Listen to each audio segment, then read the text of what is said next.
How do I build aura when I'm worried about my grades? How do I control my mental health if I need to study all the time and I'm so stressed out about school that I have crippling anxiety about all of those logical aspects of if I'm ever going to have a future, if I'm ever going to make my dreams come true, if I'm ever going to be able to, accommodate what my parents expect of me? Like, how am I going to have aura if I am in crippling stress because of all these things which I can't get out of? I can't just drop out of school. You can't just leave your parents' home. You have to do these things which they expect of you. Well, this is how. Okay? This is how. I have meditated for 17 years. That's a real stat. You're probably 17 years old. I don't know. But I'm just about 23. My birthday's in a couple weeks. And so I'm 22. I've meditated since I was 6 years old. Because when I was just 6 years old, I started in karate. I've never been a sports guy.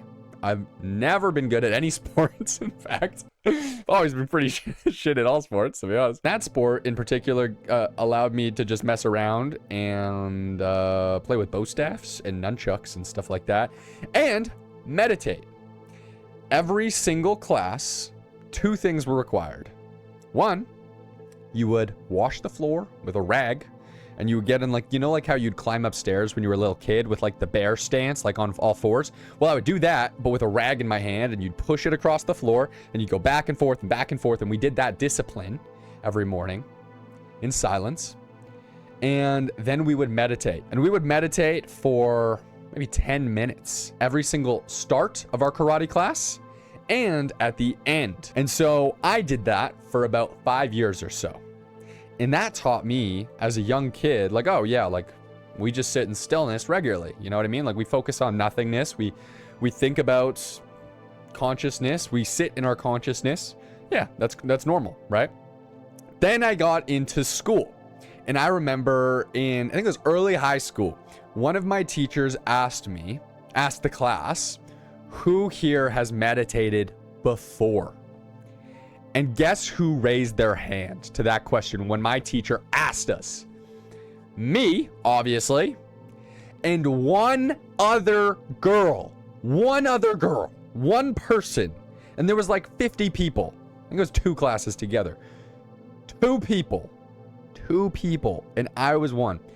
None of them had ever meditated before. I had meditated at this point hundreds, if not thousands of times. Probably thousands. And that's when I realized I was different. That's when I realized I had a reason for why my thoughts were so different. I had a reason for why I had always been good at dealing, transmuting, understanding what my trauma was, what my insecurities were, what the things that I lacked were, and how to get better with them, because I sit in silence all the time. And I didn't even realize that nobody else was doing that, right? And so I actually got from that teacher a free 1-year meditation app called Headspace.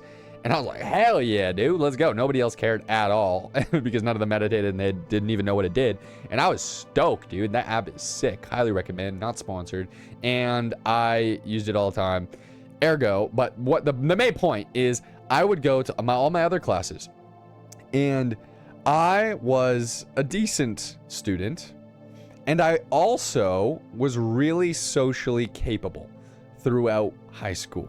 And that was my main focus, was understanding what is my ultimate goal. And I constantly would think about the future, because when I would go to meditate, day in and day out, I would recognize in myself that today and tomorrow, sure, fun and important and whatever, but 10 years from now is very important. Wait, I'm 14 years old? And the average life expectancy is like 80? So it's probably important for me to think about what I'm going to be doing at like 24, not just 15 or tomorrow, right? And so I'd always talk to my friends about the future.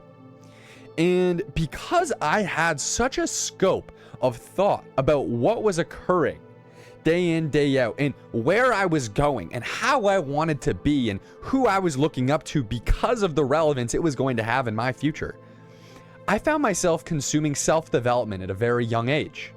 At a very young age, I would watch how to look more aesthetic, skincare. How, I mean, ironic timing because I have that thing on my head, but that's a big deal in my world.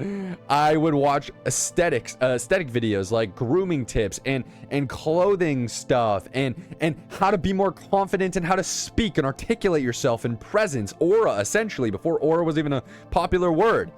And I got obsessed with understanding what is, and I call it aura now, it wasn't aura back then, but what is this aura?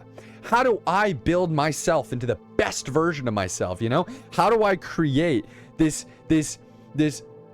confidence which overcomes any of the silly little things, which makes all of the anxiety about my grades and anything small going on here completely irrelevant? Because maybe it is going to be important, like my parents say, you know, and I'm gonna use my grades. Or maybe because of ChatGPT, I mean, at that time it wasn't a thing for me, but you know, the whatever that same thing was at my point in time, you know, maybe the ChatGPTs, maybe the entrepreneur opportunities, you know, the social media stuff is gonna be a variable, is going to be my thing, and I'm gonna have a lot of dreams to think about and to take action on, and exciting things to accomplish that I'm gonna have to do a bunch of things which require me and only me to take action on those, versus the things that are going on, which most of the people around me are stressed out about, like grades, which you don't have control over, which your teacher ultimately has control over.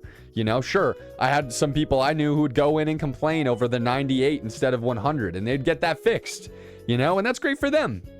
But does that mean the most? Did they beat their anxiety in the moment to enable them to become the best version of themselves, moment to moment? I doubt it. I doubt it. I overcame my anxiety about school and about stressful thoughts as to whether I'm going to be the best version of myself or not, or if I'm going to get into certain colleges or not. I mean, disclaimer, I didn't go to college, so if you want to and you don't trust me for that reason, go ahead. But I wasn't struggling with mental health because I was becoming the best version of myself every single day. Every single day, I was like, did I work out?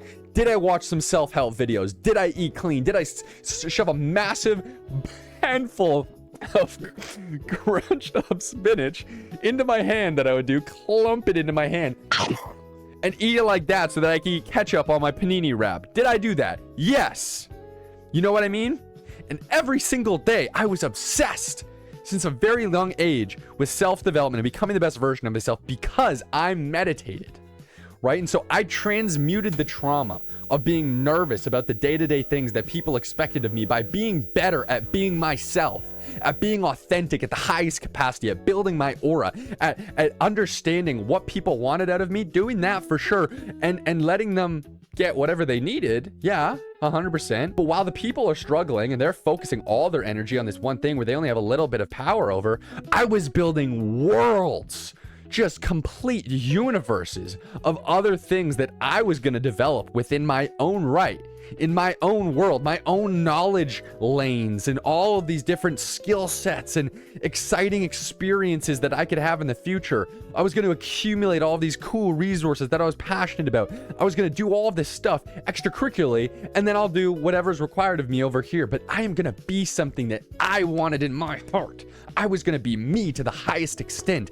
And that is why I was able to beat my anxiety around school, around my mental health, with whether or not I got a B or a B plus or an A in school, because I knew that I was the best version of what I was capable of being. And if I got just a B, but I was an absolute beast in the real world, that was fine with me.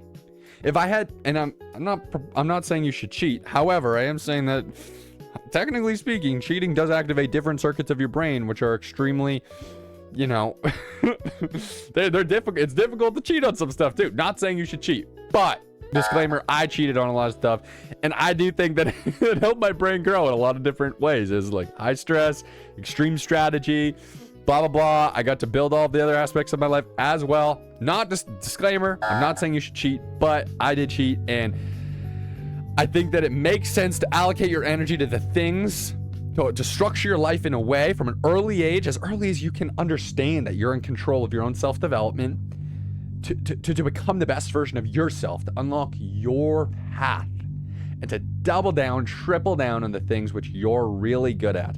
And that is how you beat anxiety around tests, around homework, around schoolwork, around all the boring stuff related to what you're obligated to do in life, and how you can build aura to become the cool, exciting version of you that you would die to be. And you get to be it every single day because you followed that path.